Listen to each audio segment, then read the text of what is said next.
So we've got an update from South Africa for you. According to news reports, the South African government has withdrawn its farmland redistribution bill less than a week after we on this show reported on the story.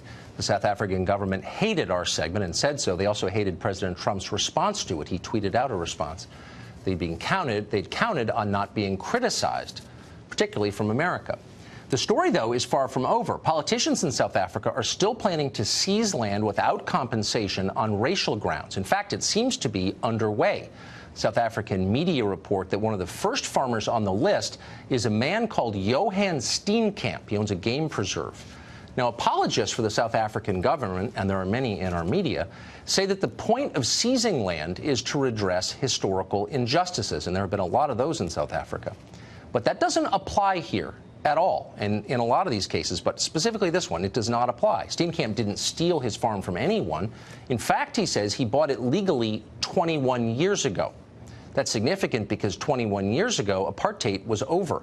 Nelson Mandela was president at the time.